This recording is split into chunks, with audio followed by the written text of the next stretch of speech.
Assalamualaikum warahmatullahi wabarakatuh. Perkenalkan, nama saya Nur Arifatul Jannah dari jurusan Tadris Bahasa Inggris angkatan tahun 2018. Di sini saya akan mempresentasikan hasil dari kuliah pengabdian masyarakat daring dari rumah tahun 2021 dengan dosen pembimbing yaitu Bapak Safiruddin Al-Bakhi. Judul yang saya ambil adalah peningkatan kualitas pembelajaran Al-Quran dengan metode ummi di TPA Masjid Nurus Solah, Desa Semanding. Latar belakang. Alasan saya mengambil judul ini adalah karena satu, lokasi yang dekat dari rumah. Lokasi tempat magang yaitu Masjid Nurus Solah, kurang lebih jaraknya sekitar 100 meter dari rumah. Dan alasan yang kedua adalah kurangnya kesadaran tentang kebersihan. Saya sering menjumpai peserta didik yang kurang menjaga kebersihan di lingkungan sekitar. Misalnya masih banyak sampah-sampah yang berserakan di halaman Masjid Nurus Solah meskipun sudah ada tempat sampah. Alasan yang ketiga adalah kurangnya kualitas pembelajaran.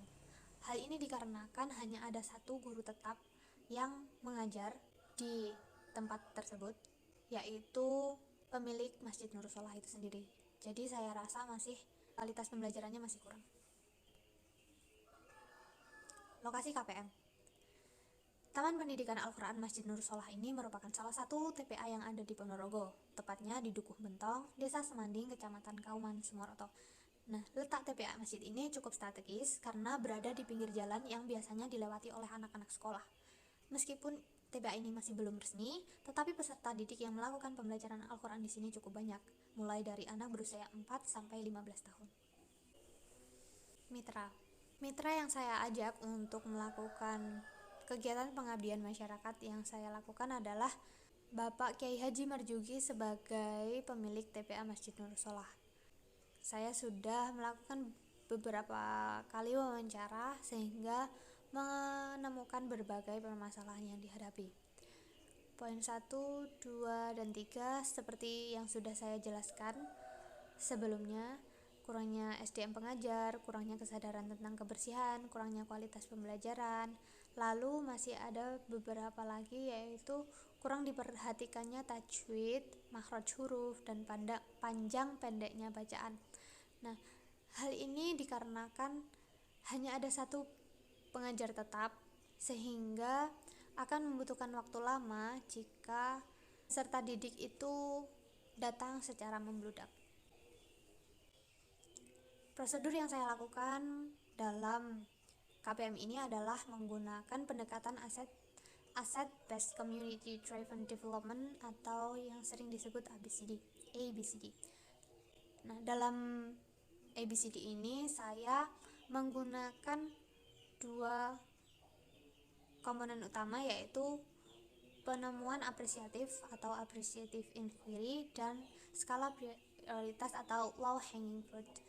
Nah, dalam penemuan apresiatif ini digunakan untuk menggali dan melakukan hal-hal positif yang ada di sekitar tempat program pengabdian dan memaksimalkannya untuk melakukan perubahan ke arah yang lebih baik.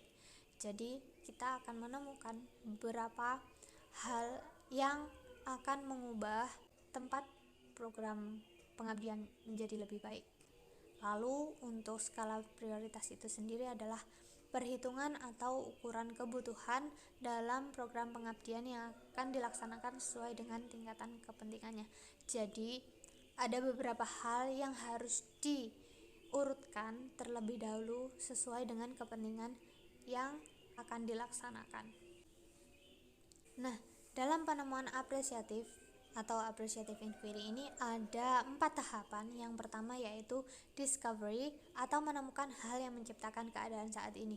Jadi menemukan beberapa hal yang dapat membangun atau menciptakan hingga keadaan yang saat ini itu dirasakan.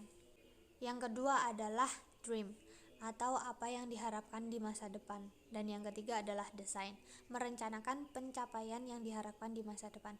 Nah, dream dan design ini setelah kita mengharapkan apa saja yang diperlukan di masa depan sehingga bisa membuat tempat program pengabdian ini maju, lalu kita rencanakan sehingga hal itu dapat tercapai. Nah, tahap yang keempat adalah destiny, atau melakukan tindakan agar perubahan terjadi dan tetap ada. Setelah kita temukan hal-hal yang sudah ada, hal-hal lalu yang telah menciptakan hingga keadaan saat ini, lalu kita memimpikan apa yang akan kita lakukan di masa depan dan merencanakan sehingga hal itu tercapai, kita akan melakukan tindakan agar perubahan itu terjadi dan tetap ada. Jadi semua hal itu dirancang menjadi satu. Yang selanjutnya adalah beberapa kesulitan yang saya hadapi dan cara mengatasinya. Kesulitannya adalah variasi usia peserta didik. Nah, jadi beberapa peserta didik itu masih ada yang berumur kurang dari 10 tahun. Nah, cara mengatasinya bagaimana? Yaitu melakukan pembelajaran dengan pelan-pelan dan menanyai apakah peserta didik sudah paham tentang materi yang diajarkan. Kesulitan yang kedua adalah sering tidak masuk karena mengerjakan tugas dari sekolah. Dan yang ketiga, sekolah di TPA lain, atau terkadang ada beberapa peserta didik itu yang melakukan les setelah pulang sekolah. Jadi, cara mengatasinya bagaimana? Melakukan pemberitahuan materi atau tugas melalui grup WhatsApp dan memakluminya. Karena pada waktu awal pendataan peserta didik, saya meminta nomor WhatsApp yang bisa dihubungi guna untuk memasukkan mereka ke dalam grup. Jadi jika ada pemberitahuan tentang pembelajaran atau program pengabdian masyarakat yang saya lakukan, maka seluruh informasi akan disalurkan melalui grup WhatsApp tersebut. Yang terakhir adalah terkadang peserta didik itu lupa membawa buku. Nah, jadi ada beberapa peserta didik yang terkadang lupa jika harus membawa buku.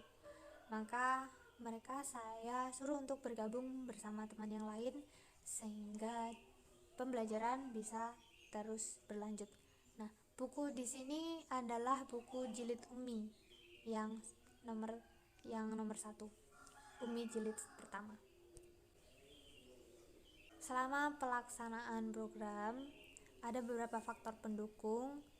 Yang pertama adalah ketersediaannya TPA Masjid Nur Sholah sebagai tempat pengabdian. 2. Aset dan potensi yang dimiliki TPA Masjid Nur Sholah. Yang ketiga adalah mendapatkan antusias dan dukungan dari pemilik TPA Nur Sholah. Jadi aset-aset dan potensi yang ada dalam TPA Masjid Nur Sholah ini saya kembangkan sehingga pada saat pembelajaran peserta didik juga merasa senang jika pembelajaran akan dimulai. Lalu mendapatkan antusias dan dukungan dari pemilik TPA Nur Sholah. Selain pemilik TPA Nur Sholah, peserta didik juga sangat antusias dan mendukung adanya program pengabdian yang saya lakukan. Sehingga karena adanya hal tersebut, program pengabdian masyarakat yang saya lakukan itu berjalan dari awal sampai akhir dengan lancar. Lalu hasil program pengabdian yang saya lakukan dari semua kegiatan yang berlaku dan program kerja yang saya diskusikan bersama pemilik Masjid Nur Sholah. Yang pertama, hasil programnya adalah kegiatan pengabdian dapat meningkatkan pengetahuan peserta didik.